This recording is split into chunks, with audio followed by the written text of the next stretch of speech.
Hi நண்பர்களே, அரிசி உளுத்தம் பருப்பு ஊற வைக்கணும்னு அவசியமே கிடையாதுங்க. இன்று நம்ம சேனலில் ரொம்ப எளிமையான சூப்பரான காரமாக இருக்கும் இன்ஸ்டன்ட் காரக்குழி பணியாரம் தாங்க செய்ய போகிறோம். இதில் யாரெல்லாம் என்னுடைய சேனலை சப்ஸ்கிரைப் பண்ணலையோ ப்ளீஸ் சப்ஸ்கிரைப் பண்ணுங்கள். கூட இருக்கிற பெல் ஐக்கனை கிளிக் பண்ண மறந்துடாதீங்க. அப்போ தான் நான் போடுற வீடியோஸ் உங்களுக்கு உடனுக்குடனே வரும். வாங்க இந்த இன்ஸ்டன்ட் காரக்குழிய பணியாரம் எப்படி செய்யுதுன்னு சொல்லிட்டு பார்க்கலாம்.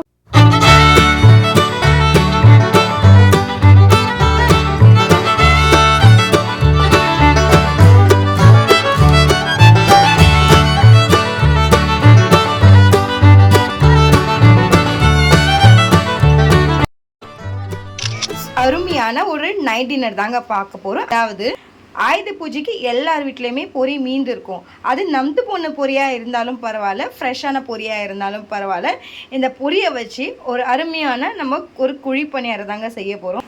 இது நைட் டின்னருக்கும் சாப்பிட்லாம், நீங்கள் மார்னிங் டிஃபனாகவும் எடுத்துக்கலாம். ரொம்ப எளிமையாக செய்யலாங்க. ஆனால் டேஸ்ட்டுக்கு நான் கேரண்டி. இது எப்படி செய்கிறது, அதுக்கு என்னென்ன பொருட்கள் தேவைன்னு சொல்லிட்டு நம்ம வீடியோக்குள்ளே போகலாமா? ஸோ இன்றைக்கி பார்த்தீங்கன்னா நான் ஒரு கப்பில் பொரி எடுத்திருக்கேன். ஸோ இந்த கப்பு அளவுப்படி நம்ம 3 கப்பே பொரி எடுத்துக்கலாம். ஸோ ஒரு பவுல் எடுத்துக்கலாங்க. இப்போ நம்ம செகண்ட் கப் ஆட் பண்ணிக்கலாம். இப்போ தேர்டு கப் ஆட் பண்ணிக்கலாம். டோட்டலாகவே நம்ம 3 கப்பு தாங்க ஆட் பண்ண போகிறோம். நல்லா ஒரு கழுவிடலாங்க. ஸோ நல்லா இப்படி வாஷ் பண்ணுங்கள் அந்த பொரியை. இப்போ நம்ம ஒரு மிக்சிங் பவுல் எடுத்துக்கலாங்க. கொஞ்சமாக கையில் நல்லா அப்படி பிழிஞ்சிருங்க. இப்போ மிக்சிங் பவுலில் பக்கத்துலேயே நமக்கு போட்டுக்கலாம். அப்படியே பார்த்தீங்கன்னா பிழிஞ்சு எல்லா பொரியுமே நம்ம போட்டுடலாங்க. இப்போ தேவையான லைட்டாக நம்ம தண்ணி ஊற்றிட்டு ஃபைன் பேஸ்ட்டாக இப்போ அரைச்சிடலாங்க. ஃபைன் பேஸ்ட்டாக அரைச்சிட்டோம். இப்போ நம்ம ஒரு பவுலில் ட்ரான்ஸ்ஃபர் பண்ணிடலாங்க. இதை அரைச்சி விழுது நம்ம எல்லாம் ட்ரான்ஸ்ஃபர் பண்ணிட்டோம். இந்த பொரி கார குழி பணியாரத்துக்கு நம்ம ஒரு தாளிப்பு கொடுத்துடலாங்க. பார்த்தீங்கன்னா நம்ம ஒரு பேன் எடுத்துக்கலாங்க. தேவையான அளவுக்கு லைட்டாக நம்ம எண்ணெய் ஊற்றிக்கலாம். இந்த நேரத்தில் ஒரு டீஸ்பூன் நம்ம கடுகு ஆட் பண்ணிக்கலாங்க. கடுகு போட்டு அடுத்த 2 நிமிஷத்துலேயே நம்ம உளுத்தம்பருப்பு ஆட் பண்ணிக்கலாம், ஒரு டீஸ்பூனு. இப்போ கடுகு நல்லா பொரிஞ்சிச்சுங்க. இந்த நேரத்தில் நம்ம 1 to 1 டீஸ்பூன் கடலைப்பருப்பு ஆட் பண்ணிக்கலாம். இப்போ நல்லா இது செவரணுங்க. கடுகு நம்ம ஆட் பண்ணிட்டு பாருங்க. இப்போ அடுத்து நம்ம ஆட் பண்ண போகிறது பொடியின இருக்குன்னா ஒரு வெங்காயம் ஆட் பண்ணிக்கலாங்க. அடுப்பானல கொஞ்சம் சிம்மில் வச்சு அப்படியே வதவிட்டே இருங்க. அந்த வெங்காயத்தோட கலர்லாம் கொஞ்சம் சேஞ்ச் ஆகணும். பண்ண போகிறது 3 பச்சை மிளகாங்க. சீக்கிரமாக வதவறதுக்கு நம்ம லைட்டாக ஒரு பிஞ்ச் அளவுக்கு நம்ம உப்பு ஆட் பண்ணிக்கலாங்க. இப்போ நல்லா அப்படியே மிக்ஸ் பண்ணிகிட்டே இருங்க. முந்திரி பருப்பு ஆட் பண்ணிக்கலாம். இது ஆப்ஷனல் தாங்க, இருந்தால் ஆட் பண்ணிக்கோங்க, இல்லைன்னா நீங்கள் ஸ்கிப் பண்ணிடலாம். முந்திரி பருப்பு ஆட் பண்ணி பாருங்களா, சுவை நல்லாயிருக்கும். எல்லாமே நல்லா பொன் வரவெல்லாம் நல்லா வறுப்பட்டுச்சு, கலரும் சேஞ்ச் ஆயிடுச்சு. இந்த நேரத்தில் நல்லா ஸ்லைஸாக துருவி இருக்க அந்த கேரட்டை ஆட் பண்ணிக்கலாங்க. ஸோ நான் இன்னைக்கு 2 கேரட் எடுத்து துருவி இருக்கேன். ஏன்னா குழந்தைங்க மோஸ்ட்டாக கேரட் விரும்ப மாட்டாங்க, ஸோ தூக்கி போட்டுருவாங்க.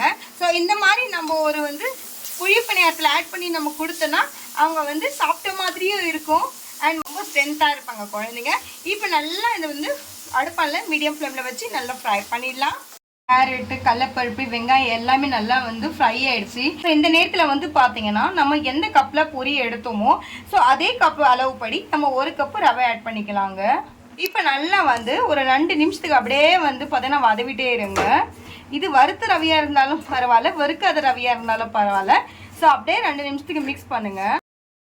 ஸோ இப்போ பாருங்கள் நல்லா வறுப்பாட்டிடுச்சு.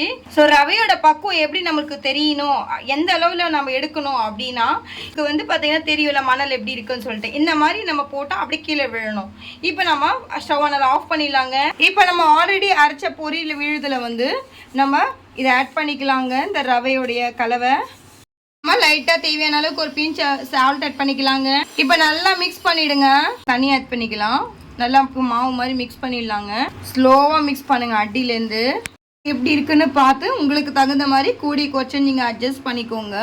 இப்போ பாருங்கள் நல்லா மாவு மாதிரி அந்த கன்சிஸ்டன்சியில் வந்துடுச்சு. இப்போ அடுத்து ஆட் பண்ண போகிறது கொரியண்டர் லீவ்ஸுங்க. ஸோ நல்லா இப்போ கொரியண்டர் லீவ்ஸ்லாம் போட்டு நல்லா மிக்ஸ் பண்ணுங்கள். ஸோ எல்லாமே நல்லா மிக்ஸ் பண்ணியாச்சு. ஸோ இந்த ரவை எல்லாம் நல்லா ஊறணுங்க. ஸோ ஊறுறதுக்காக ஒரு 15 மினிட்ஸ் அப்படியே ஃப்ரீயாக விட்டுருங்க. இதை ஊறிடுச்சுங்க. இப்போ ஒரு வானிலை பார்த்தீங்கன்னா நம்ம பனியாரக்கால் வச்சுக்கலாங்க. ஸோ இந்த பனியாரக்கல்லில் பார்த்தீங்கன்னா நம்ம லைட்டாக ஆயில் விட்டுக்கலாம். இப்போ பாருங்கள் ஆயில் நல்லா ஹீட் ஆகிடுச்சு. ஸோ இந்த நேரத்தில் நம்ம ஒரு ஹோல்ஸில் நம்ம மாவு போட்டுடலாங்க.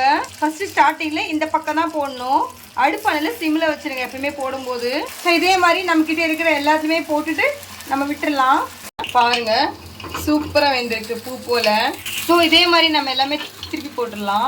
சூப்பராக வெந்துருச்சு. நம்ம எடுத்துடலாம். பாருங்க, சுவைக்க சுவைக்க அருமையான பொரி கோழி பணியாரம் ரெடிங்க. இப்போ இலைய மாதிரி எல்லாமே எடுத்து நம்ம அடுத்து சர்வ் பண்ணிடலாங்க. சூப்பரான பொரியில் செஞ்ச கார குழி பணியாரம் ரெடி ஆயிடுச்சு. இது கூடவே சூப்பரான ஒரு ஜோடி வந்து பார்த்தீங்கன்னா தக்காளி சட்னிங்க. இது நீங்கள் நைட் டின்னராகவும் எடுத்துக்கலாம் அண்ட் வந்து மார்னிங் டிஃபனாகவும் எடுத்துக்கலாம். குட்டி குழந்தைங்களுக்கு மிகவும் பிடிக்கும். கண்டிப்பாக இது நம்ம ட்ரை பண்ணி பார்க்கலாம். நீங்களும் பாருங்கள். இப்போ நான் டேஸ்ட் பண்ணி காட்டுறேன். இப்போ பாருங்கள், முன்னாடி எடுத்து காட்டுறேன். பஞ்சு போலங்க குழி பணியாரம், சொல்ல வார்த்தை இல்லைங்க.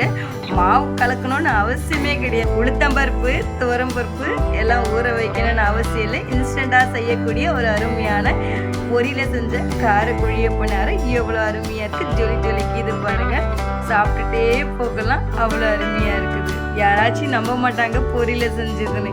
சாப்பிட்டு காட்டுறேன் பாருங்களா, சொல்ல வார்த்தை இல்லைங்க. அவ்வளோ ருசியாக இருக்குது. சாப்பிட்ணும் தோணுங்க. அவ்வளோ ருசியாக இருக்குது. நான் சொல்கிற இன்க்ரீடியன்ஸ் பறிய நீங்களும் ஆட் பண்ணுங்கள். உங்களுக்குமே இது பெஸ்ட்டாக வருங்க. கண்டிப்பாக இந்த வீடியோவை சேவ் பண்ணி வச்சுக்கோங்க. நான் இந்த வீக் சேனலில் வந்து ஆயுத பூஜைக்கு மீந்து போன பொரியை வச்சு தான் நிறைய டிஷ் நான் அப்லோட் பண்ணியிருக்கேன். கண்டிப்பாக உங்களுக்கு மேபி அது யூஸ்ஃபுல்லாக இருக்கும்னு நினைக்கிறேன். இந்த டிஷ் வந்து பார்த்தீங்கன்னா உங்களுக்கு மோஸ்ட்டாக நான் டிஃபனாகவும் அண்ட் டின்னராகவும் தான் போட்டிருக்கேன். கண்டிப்பாக இந்த ரெசிபி ட்ரை பண்ணுங்கள். உங்களுடைய ஃபீட்பேக்கை என்னுடைய கமெண்ட் செக்ஷனில் சொல்ல மறந்துடாதீங்க. சப்போஸ் என்னுடைய வீடியோ ஒரு தடவை பிடிச்சிருந்தா லைக் பண்ணுங்கள், ஷேர் பண்ணுங்கள், சப்ஸ்கிரைப் பண்ணுங்கள். மறக்காமல் என்னுடைய ட்ரெண்டிங் சமையலுக்கு பெல் ஐக்கனை கிளிக் பண்ண மறந்துடாதீங்க. அப்போ தான் நான் போடுற வீடியோஸ் உங்களுக்கு உடனே வரும். ஸோ என்னுடைய வீடியோவை முழுசாக பார்த்ததுக்கு ரொம்ப ரொம்ப நன்றி. இதே மாதிரி அருமையான சூப்பரான டிஷ்ஷை சந்திக்கும் மாதிரி இப்போ கூட அருமை வெளியே பெறுவது. Take care, love you all. See you, bye. Happy weekend.